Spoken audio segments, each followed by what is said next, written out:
రాష్ట్రంలో చంద్రబాబు నాయుడు గారి ఆధ్వర్యంలో ఆయన నేతృత్వంలో కూటమి పేరుతో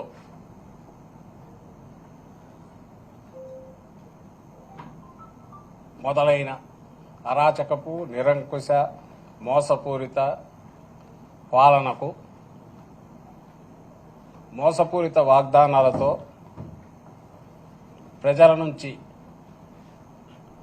ప్రజలను భ్రమలో పెట్టి ఆయన తీసుకున్న ఆ తీర్పుకు ఈరోజు జూన్ 4కు ఏడాది అవుతుంది. ఈ ఏడాది బహుశా ఇంత అరాచక పాలన కానీ ఒక్కటంటే ఒక్క హామీ కూడా పూర్తిగా అమలు చేయకుండా అడ్డంగా ప్రజలను మోసం చేయడం కానీ బహుశా చరిత్రలో ఎప్పుడూ జరిగి ఉండదు. దాన్ని ప్రశ్నించకుండా గొంతు అనేది లేవకుండా భయోత్పాతం క్రియేట్ చేసిన స్టేట్ అంటే రాజ్యం ప్రభుత్వమే భయోత్పాతం క్రియేట్ చేసిన చరిత్ర కూడా బహుశా ఎక్కడా ఉండదు. అది ఏడాదిలోనే ఒక్క ఏడాది కాదు, వచ్చిన రోజు నుంచే బహుశా దేశ చరిత్రలోనే కాదు ప్రపంచ చరిత్రలో కూడా అరుదుగా ఇచ్చిన హామీలన్నీ దాదాపు 99% దాకా 98% దాకా తొలి ఏడాదిలో పూర్తి చేసిన ఘనత జగన్మోహన్ రెడ్డి గారిదైతే, అలాగే వినూత్నమైన విప్లవాత్మకమైన వ్యవస్థలను సృష్టించి ఆచరణలోకి తీసుకొచ్చి తద్వారా రాష్ట్రానికి ప్రజలకు ఎప్పుడు ఏ పాలనలో కూడా ఐదేళ్లలో ప్రజలు ఇచ్చిన మ్యాండేట్ ఏదైతే ఉందో ఆ పాలనలో చేయని విధంగా ఎక్కడా జరగని విధంగా జగన్మోహన్ రెడ్డి గారు మేలు చేస్తే నేను ఏడాదిలోనే ఏం చేయగలను అనేది చంద్రబాబు నాయుడు గారు చూపించారు. వాటన్నిటిని విధ్వంసం చేశారు.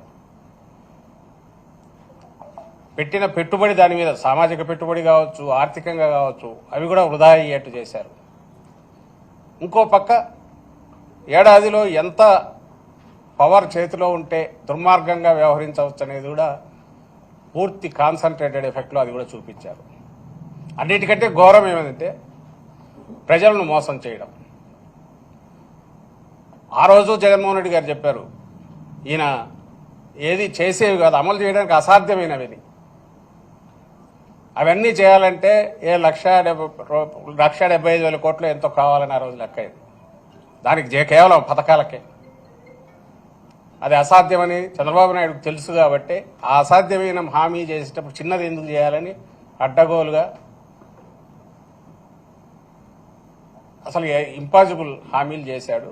ఇప్పుడు అది ఇంపాసిబుల్ అనేది తనే అంటున్నాడు. అది ఎట్లా అవుతాయి? కాదు కదా. దాని బదులు నేను సంపద ఇంకో రకంగా P4 ద్వారా అంటే స్పాన్సర్షిప్ లాగా ఎవరిని తీసుకొచ్చి వాళ్ళకి మిమ్మల్ని కలుపుతాము, మీరు చూసుకోండి అని అంటున్నాడు. లేదా సంపద సృష్టించే ఇదేదంటే నా చెవులో చెప్పండి అంటున్నాడు. అంటే నా బాధ్యత లేదంటున్నాడు. తన బాధ్యత ఏది లేదంటున్నాడు. ఇంకా ఈ మధ్య కొత్తగా ఇవన్నీ ఎందుకు 29 కంతా అసలు పేదరికం 0 చేస్తాం కదా, ఎక్కడ ఉండదు, ఇంకా అందువల్ల అవసరమే ఉంది అని అంటున్నాడు. సో ఇంత మోసం బహుశా ఎక్కడా ఉండదు.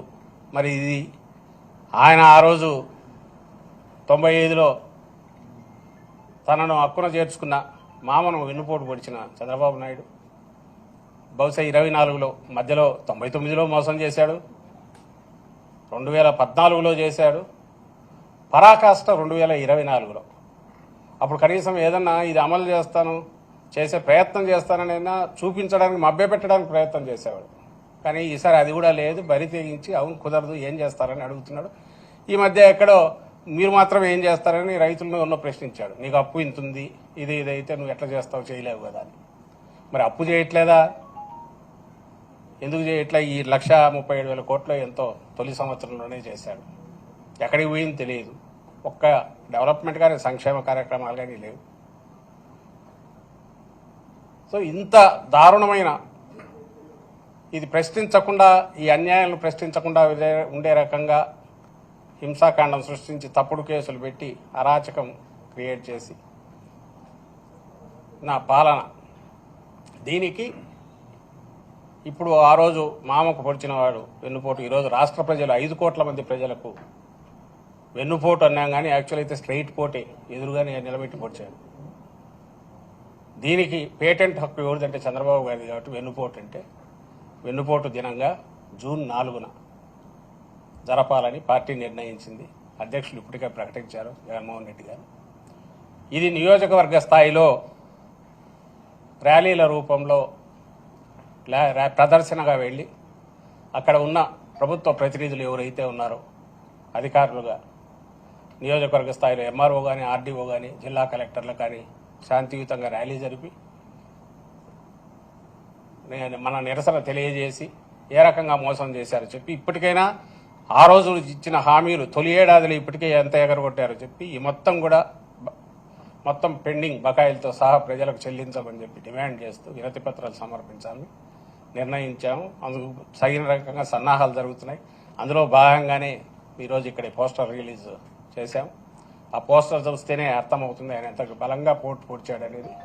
ఇది నెక్స్ట్ రేపు జిల్లాల స్థాయిలోను తర్వాత కాన్స్టిట్యున్సీ స్థాయిలో కూడా పోస్టర్ రిలీజ్ కార్యక్రమం జరుగుతుంది.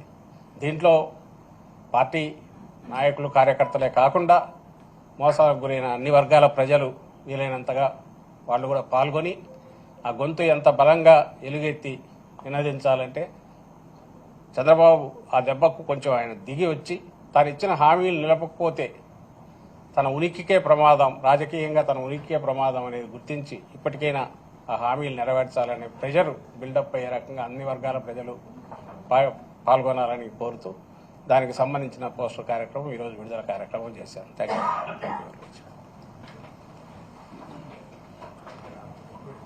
Subscribe to Social TV Telugu for more videos. Hit the bell icon for faster updates.